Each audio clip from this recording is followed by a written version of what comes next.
Hello everyone. आज का हमारा टॉपिक है इलेक्ट्रिक फील्ड। तो हम सबसे पहले एक चार्ज ले लेते हैं कैपिटल क्यू। ठीक है। हम मान लेते हैं इसके आसपास का कुछ स्पेस। मान लीजिए ये एक ऐसा स्पेस है जिस स्पेस के अंदर अगर कोई भी चार्ज एंटर करेगा। मान लीजिए इस स्पेस के अंदर जो जो चार्ज आएंगे उनके ऊपर कोई ना कोई फोर्स लगेगी। वो फोर्स अट्रैक्टिव फोर्स भी हो सकती है, रिपल्सिव फोर्स। ठीक है।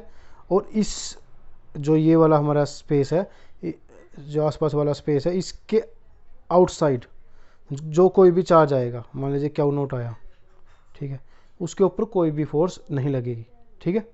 तो अगर कैपिटल क्यू की वजह से इलेक्ट्रिक फील्ड पूछें तो वो क्या होगी, तो वो होगी इसके अराउंड का स्पेस। मान लीजिए ये स्पेस है, तो ये इसकी इलेक्ट्रिक फील्ड होगी कैपिटल क्या होगी, जिसकी वजह से कोई भी चार्ज इस स्पेस के अंदर जब एंटर करेगा, इस स्पेस के अंदर आएगा, तो उसके ऊपर कोई फोर्स ऑफ अट्रैक्शन या रिपल्सन एक्सपीरियंस होगी। ठीक है। तो इलेक्ट्रिक फील्ड की डेफिनेशन क्या होगी एक तरह से, तो इलेक्ट्रिक फील्ड क्या होता है, electric field due to a given charge. तो हमने मानना था ऐसे, जैसे यहाँ पर हमने कैपिटल क्यू एक चार्ज मानना था, उसके अराउंड का स्पेस मानना था। तो कैपिटल क्यू हमारा गिवन चार्ज है। ठीक है। कैपिटल क्यू गिवन चार्ज है, वो क्या होगा, तो कैपिटल क्यू की वजह से जो इलेक्ट्रिक फील्ड क्या होगी, as the space around the charge. तो उस चार्ज के मतलब कैपिटल क्यू के अराउंड का space in which electrostatic force of attraction और रिपल्सन, कि जिस स्पेस के अंदर इलेक्ट्रोस्टैटिक फोर्स ऑफ अट्रैक्शन और repulsion due to the charge, capital Q की वजह से attractive force of electrostatic force of attraction और रिपल्सन एक्सपीरियंस होगी, can be experienced by any other charge. तो किसी और चार्ज के द्वारा एक्सपीरियंस करी जाएगी। मान लीजिए हम उसके अंदर कोई क्यू नोट चार्ज आता है तो उसके द्वारा एक्सपीरियंस करी जाती है। ठीक है। तो जो कैपिटल क्यू था, कैपिटल क्यू था हमारा, उसके अराउंड का स्पेस ये उसकी इलेक्ट्रिक फील्ड होगी। और ये हमने मान लिया क्यू नोट था जिसके द्वारा फोर्स एक्सपीरियंस करी गई। तो जो जिसकी इलेक्ट्रिक फील्ड जो जो कैपिटल क्यू है, उसकी इलेक्ट्रिक फील्ड के द्वारा क्यू नोट के ऊपर फोर्स लगी, तो जो कैपिटल क्यू को कहा जाएगा सोर्स चार्ज, और क्यू नोट जिसके ऊपर फोर्स लगी उसे कहा जाएगा टेस्ट चार्ज। ठीक है, क्योंकि उसके ऊपर हमने टेस्ट करा। तो वो दो क्यू नोट को कहा जाएगा टेस्ट चार्ज और कैपिटल क्यू को कहा जाएगा सोर्स चार्ज। ठीक है। तो इलेक्ट्रिक फील्ड, तो इलेक्ट्रिक फील्ड का यूनिट क्या होता है, तो इलेक्ट्रिक फील्ड का यूनिट होता है फैराडे। ठीक है। तो इलेक्ट्रिक फील्ड का यूनिट फैराडे होता है, क्योंकि इलेक्ट्रिक फील्ड को फैराडे नाम के साइंटिस्ट के द्वारा डिस्कवर किया गया था। ठीक है। तो अगर किसी भी टेस्ट चार्ज के ऊपर या किसी भी चार्ज के ऊपर कोई भी फोर्स नहीं लग रही किसी और चार्ज की वजह से, तो इसका मतलब है इलेक्ट्रिक फील्ड जीरो है। तो अगर कोई भी फोर्स ना लगे तो इसका मतलब है electric field at that point must be zero. ठीक है। क्योंकि वो ये तभी हो सकता है या तो वो उस स्पेस के अंदर नहीं है, जैसे कैपिटल क्यू की इलेक्ट्रिक फील्ड के अंदर क्यू नोट ना हो, उसके बाहर हो, तब इलेक्ट्रिक फील्ड जीरो हो सकती है। ठीक है। तो अगर इलेक्ट्रिक फील्ड जीरो है इसका मतलब है कि उसके ऊपर कोई भी फोर्स नहीं लगेगी, या अगर कोई फोर्स ना लगे तो इलेक्ट्रिक फील्ड जीरो होगी। ठीक है। तो इलेक्ट्रिक फील्ड का यूनिट हमें फैराडे है। ठीक है। अब अगला टॉपिक हमारा इलेक्ट्रिक फील्ड इंटेंसिटी। ठीक है। तो इलेक्ट्रिक फील्ड इंटेंसिटी क्या होता है, तो इलेक्ट्रिक फील्ड इंटेंसिटी किसी पॉइंट पे निकालनी हो तो वो क्या होती है, strength of electric field at that point. तो किसी भी पॉइंट पे इलेक्ट्रिक फील्ड इंटेंसिटी निकालनी हो तो क्या होगी, उस पॉइंट के ऊपर इलेक्ट्रिक फील्ड की कितनी स्ट्रेंथ है। ठीक है।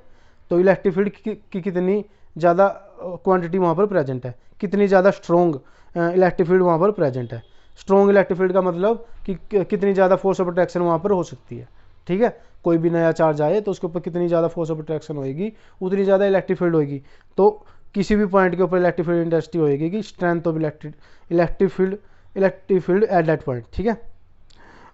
और अगर इसका फॉर्मूला कहें तो फॉर्मूला क्या होता है, इसका फॉर्मूला होता है it is defined as force experienced by unit positive charge placed at point. तो मान लीजिए हमें किसी पॉइंट के ऊपर इलेक्ट्रिक फील्ड इंटेंसिटी निकालनी है, तो हम वहाँ पर मान लेंगे कि हम मान लेते हैं कि वहाँ per unit positive charge place है। ठीक है। तो यूनिट पॉजिटिव चार्ज के ऊपर जितनी फोर्स एक्सपीरियंस होगी, या यूनिट पॉजिटिव चार्ज के द्वारा जितनी फोर्स एक्सपीरियंस होगी, वो उसकी इलेक्ट्रिक फील्ड इंटेंसिटी होगी। ठीक है। तो एक तरह से अगर फॉर्मूला कहें तो ये इसका फॉर्मूला है। तो इलेक्ट्रिक फील्ड क्या होएगी कि force experience by unit positive charge, तो unit positive charge placed at that point. ठीक है। तो किसी पॉइंट पे अगर यूनिट पॉजिटिव चार्ज प्लेस किया गया है उसके द्वारा कितनी फोर्स एक्सपीरियंस हो रही है किसी और चार्ज की वजह से, तो हम कह सकते हैं वो उसकी इलेक्ट्रिक फील्ड इंटेंसिटी होगी। ठीक है, तो मान लीजिए ये एक पॉजिटिव चार्ज है, मान लीजिए ये पॉजिटिव चार्ज है, इसकी वजह से कुछ इलेक्ट्रिक फील्ड होगी। ठीक है, तो मान लीजिए एक इलेक्ट्रिक फील्ड है इसके अराउंड की, और इस इलेक्ट्रिक फील्ड मान लो उसका अराउंड का स्पेस। ठीक है, उस स्पेस के अंदर कोई चार्ज आ गया क्यू नॉट। ठीक है, वो पॉजिटिव चार्ज, क्योंकि हमें पता है इलेक्ट्रिक फील्ड इंटेंसिटी जब भी निकालनी होती है तो हम एक किसी पॉइंट पे, मान लो जिस पॉइंट पे हमें, जैसे इस पॉइंट पे हमें इलेक्ट्रिक फील्ड इंटेंसिटी निकालनी है, तो यहाँ पर हम पॉजिटिव चार्ज को एज्यूम कर लेंगे। मान लीजिए हमने मान लिया कि क्यू नॉट नाम का एक पॉजिटिव चार्ज हमारा। ठीक है, तो ये इसकी इलेक्ट्रिक फील्ड क्या, पॉजिटिव चार्ज की इलेक्ट्रिक फील्ड है, और इसके अंदर जो क्यू नॉट एक चार्ज मान लिया जिसके ऊपर फोर्स एक्सपीरियंस होनी है। ठीक है, तो देखो ये पॉजिटिव चार्ज है, ये भी पॉजिटिव चार्ज है, दोनों पॉजिटिव चार्ज है, तो रिपेल करेगा, तो फोर्स ऑफ रिपल्सन एक्सपीरियंस होगी बाय क्यू नॉट।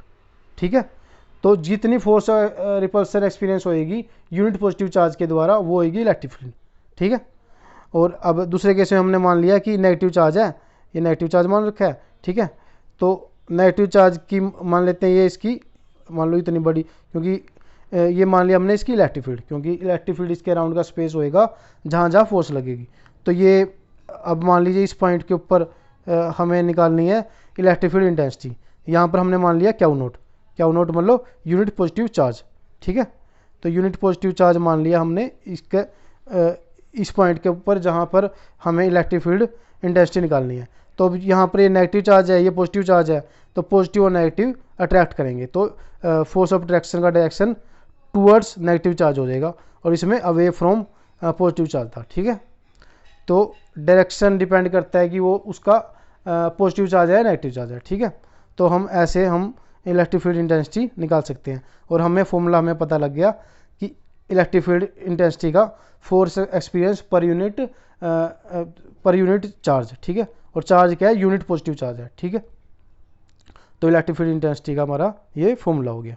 ठीक है, तो हम ऐसे, या हम अगर हम जो हम कूलम लॉ पढ़ते थे वहाँ से हम electric field intensity, electric field की वैल्यू निकाल सकते थे।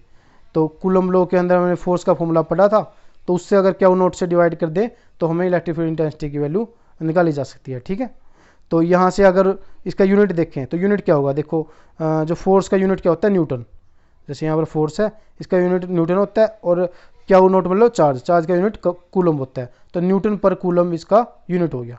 ठीक है, तो हम ऐसे हम इलेक्ट्रिक फील्ड इंटेंसिटी का यूनिट निकाल सकते हैं। Okay, thank you.